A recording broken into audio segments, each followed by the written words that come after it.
Let's proceed on the type of discontinuity. Kung meron tayong tinatawag na continuous, may tinatawag tayong discontinuous. At sa type of discontinuity, meron tayong different discontinuity in figure, in illustration, at saka in rule. Okay? So, this is the first type of discontinuity, the removable discontinuity. Ito yung may butas. Yung parang naglalakad ka sa daanan tapos may manhole pala tapos yun, nahulog ka, chares. Nahulog ka, aray ko.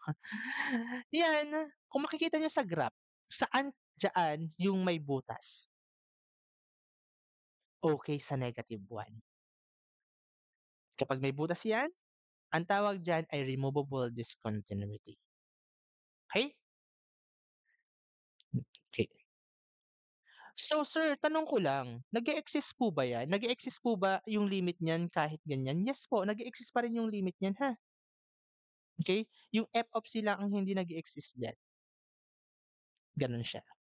So kung titingnan natin sa sa criteria ng continuous function at a point, ibig sabihin si f of c does not exist agad o undefined si f of c. Pero dun sa part na limit symbol, may limit symbol na, diyan puwedeng magkaroon ng sagot. Okay? Sa step number 2 puwede siyang magkasagot kasi may limit symbol na. Ang tawag dun ay redefining. Okay, redefining naman yung tawag dun. 'Di ba ang ginagawa natin sa step number 1 direct substitution lang?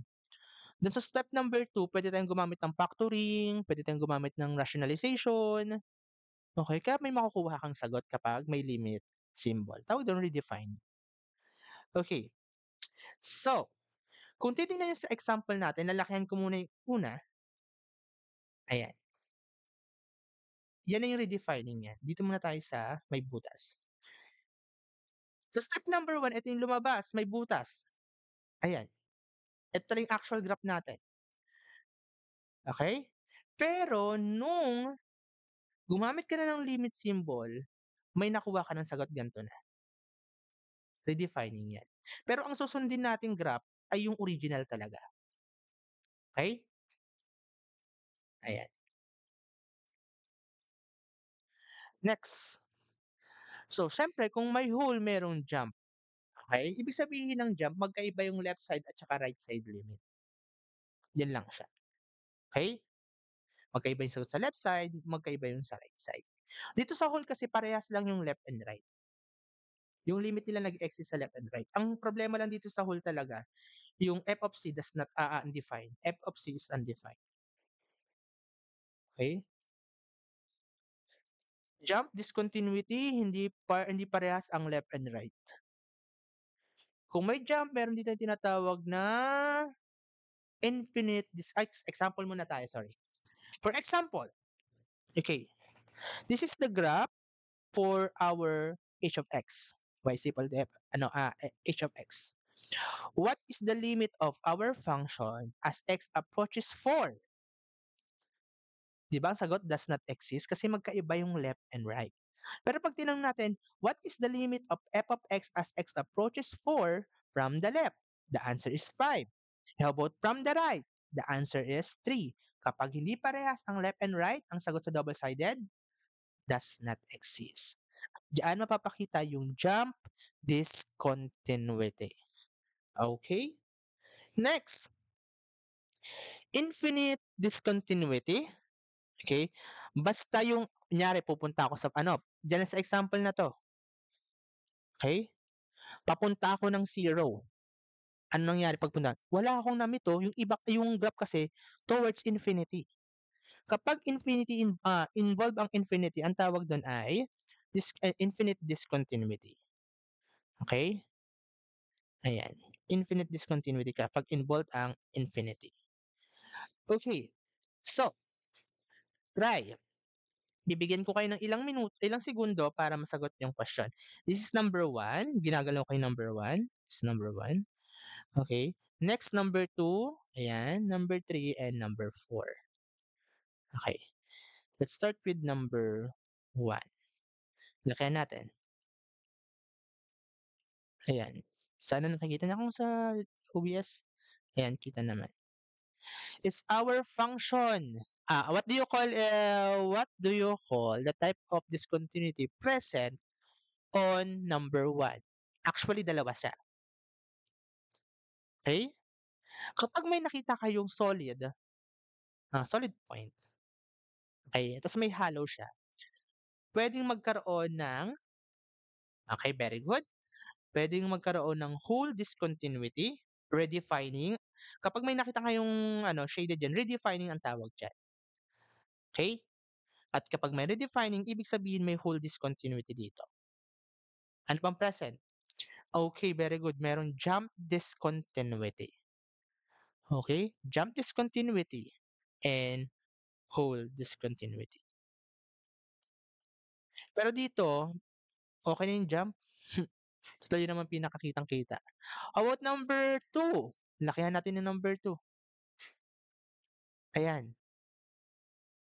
This time, makikita nyo, wala namang jump na nangyari, walang infinite. So the answer here is whole discontinuity. Sir, nasaan ang ano dyan? Nasaan yung solid period? Wala, di ba? Okay lang yan. Kahit wala, okay lang. Tawag dyan ay whole discontinuity. Hindi naman necessary na merong redefining. Okay? Next. Number 3. Number 3. Usog na muna kita. Number 3. What type of discontinuity present? Kapag ganyan, pwedeng, okay, hindi kasi natin makita eh. Pwedeng nangyari dyan, infinite discontinuity sa left side. Tapos, pwede rin yung ang sagot dyan ay jump discontinuity. Okay? Jump discontinuity. Pero this time, parang the answer for here is infinite discontinuity. Kasi kung makikita mo sa left side, towards infinity yung x equals 1. Okay. Next, we have this example. Most of the time, ano yan eh, ito ay piecewise function. Okay. Okay, anong example yan? This is jump discontinuity. Very good. This is jump discontinuity. Okay. Sige, balikan natin. Number 1, this is most of the time, this is jump discontinuity. Next is whole discontinuity. Ulitin natin ha. Okay. For number 1, this is jump discontinuity. Okay? Kasi si left side and right side hindi equal. Yun yung pinaka-solid proof na this is jump discontinuity. Eh sir, bakit may shaded circle? Kasi nga, yan yung redefinition. Okay? Redefinition siya. Ang nangingibabaw dyan ay jump discontinuity. For number 2, okay, this is whole discontinuity. For number 3, this is infinite discontinuity. Basta mayroong isang namumukod tanging, kahit isa lang, towards infinity, infinite discontinuity na to. Okay? Jump discontinuity, infinite discontinuity, ayan. Tapos ito ay jump discontinuity. Okay. Now, when can we say a function is continuous at a point? Number 1, kapag nasunod yung tatlong criteria. Okay, anong three criteria? Number 1, f of c exists. Number 2, the limit of f of x as x approaches c exists. And third step, third criteria, if number 1 and number 2 are equal. If f of c are equal to the limit of f of x as x approaches c. That is answer for this question. What kind of discontinuity can occur? Okay?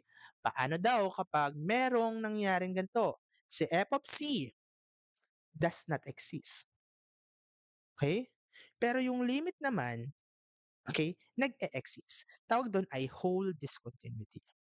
Next, what if yung left side limit and right side limit, okay, is not equal? What kind of discontinuity?